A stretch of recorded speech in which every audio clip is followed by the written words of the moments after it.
As Beatle and songwriter George Harrison famously said, "All things must pass." And while we don't think he was talking directly about the automotive industry, George was a car guy, so who knows? Maybe that song was inspired by an AMC Rambler or a Studebaker Lark. But we digress. Today, for this Summit Racing Casual Friday feature, we're counting down our 10 favorite defunct car brands. Automakers who made a lasting impact on the car industry or pop culture, but alas, faded away in the ever-changing automotive landscape. Follow along on our list, then let us know your feedback in the comments section. We'd love to hear it.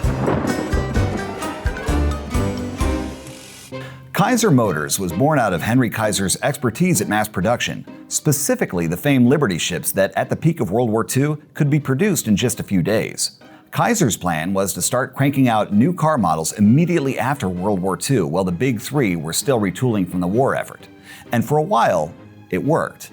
Kaisers were strong sellers in the immediate aftermath of the war, up until Detroit caught up. Looking to reverse a sales slump and rejuvenate its lineup for the 1950s, Kaiser first launched the Spartan Henry J economy car sold under its own name, and then later, the gorgeous fiberglass roadster named after its designer, Howard Dutch Darren. But by the mid-1950s, the proverbial writing was on the wall, and even the purchase of another automaker that appears later on this list couldn't reverse Kaiser's misfortunes. And the Kaiser name was gone for good by the 1970s. We were tempted to use the name Duesenberg on this list, but Packard earned the spot here instead because we feel that it's often kept in the luxury car shadow cast by Duesenberg. And that's a shame because Packard was an extraordinarily innovative company. Packard introduced what we all know as the modern steering wheel, along with vehicle air conditioning. The company also released the first production V12 engine and also developed automatic spark advance. Heck, it even helped the Allies win World War II by assisting in the production of the famed Rolls-Royce Merlin engine found in the Spitfire and Mustang fighter planes. But alas, some missteps during the post-war economic boom, including the ill-fated purchase of Studebaker, put Packard on the financial ropes, and by 1958, the last Packard rolled off the factory floor. It's a crying shame more folks don't know the name Crosley. Based in Cincinnati, Ohio, Crosley Motors focused on producing small, economical cars before and immediately after World War II. Crosley cars boasted plenty of innovations too, including the use of four-wheel disc brakes and a super lightweight engine made from stamped parts that were then brazed together instead of a traditional cast block. Better yet, you can perhaps credit Crosley with coining the terms super sports and sports utility. The company even had a tiny competitor to the Jeep called the Farmo Road, and even beat the Corvette to the market by releasing America's first post-war sports car, the Hot Shot, a car that would later go on to win the inaugural Sebring endurance race, by the way. In many ways, Crosley predicted the compact car market that exploded in the 1970s. But unfortunately, the Crosley brand was too far ahead of its time. The booming economy of the 1950s meant there was little interest in its small budget-friendly cars, and as a result, Crosley Motors faded into obscurity after 1952. Though it's often overshadowed by GM's other divisions, it's absolutely, positively worth pointing out that with the exception of the Chevy Caprice in 1977, the Oldsmobile Cutlass was America's best-selling car for almost every year between 1976 and 1981. That feat wouldn't be bested until the Toyota Camry began its run over 20 years later. But the Olds legacy extends much, much earlier than that. Did you know Oldsmobile was the first high-volume gasoline-powered automobile manufacturer ever, with the first vehicles leaving the factory way back in 1901?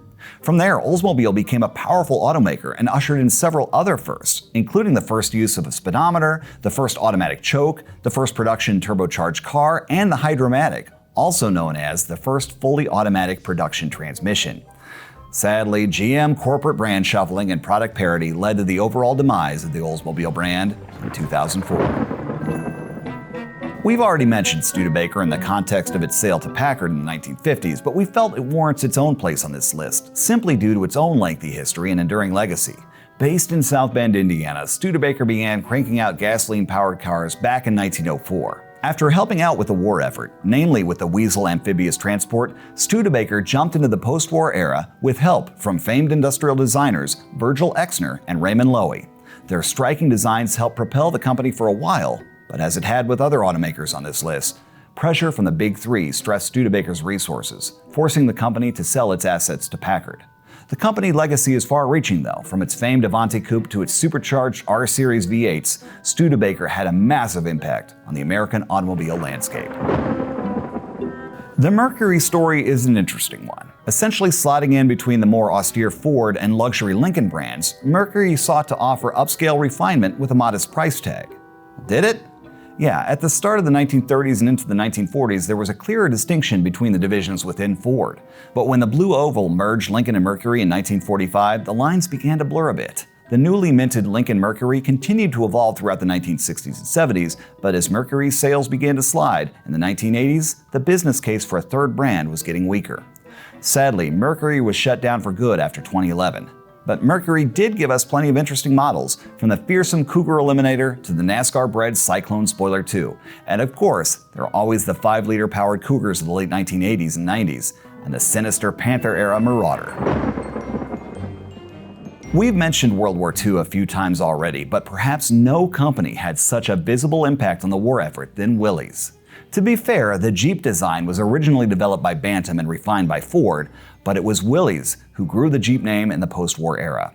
But lest we focus too much on off-roading and 4x4s, we have to mention that Willys, or Willys Overland as it was called early on, was a car manufacturer well before the Jeep showed up. And that's apparent when you see how many Willys pre-war coupes have been transformed into hot rods nowadays. Even after the war, Willys expanded its vehicle lineup outside of the CJ series with the Jeepster convertible and the Jeep-derived wagon. And it also made traditional passenger cars like its Aero line. But in what's becoming familiar for a lot of other automakers on this list, Willys struggled to compete in the 1950s economy and was purchased by Kaiser in 1953. Curiously, Kaiser kept the Willys name going until it formally changed to Kaiser Jeep about a decade later. Pretty soon, all those names were folded into something else. Hold on for a sec, and we'll keep this story going. There is perhaps no other brand so closely connected to the 1960s muscle car scene than Plymouth. From the Barracuda that kick-started the pony car era in 1964, all the way up to the Superbird NASCAR homologation special, vintage Plymouths are fondly remembered and always command a premium on the auction block. And it's easy to see why. With legendary power plants and catchy fun marketing, Plymouth embodied the youthful spirit of the time, and its reputation on drag strips coast to coast was well earned. Plymouth did its best to keep performance and style at the forefront, even in the aftermath of the muscle car era, with cars like the DSM Laser and the ACR Spec Neon. And who could ever forget the Prowler, a modern take on a classic hot rod that, if we're being honest, not many other car makers would have the guts to pull off nowadays. Introduced in 1928 to target the lower end of the market, the budget-friendly Plymouth line continued its mission until it was discontinued in 2001. Okay, we've mentioned Kaiser, we've mentioned Willys, we've mentioned Studebaker.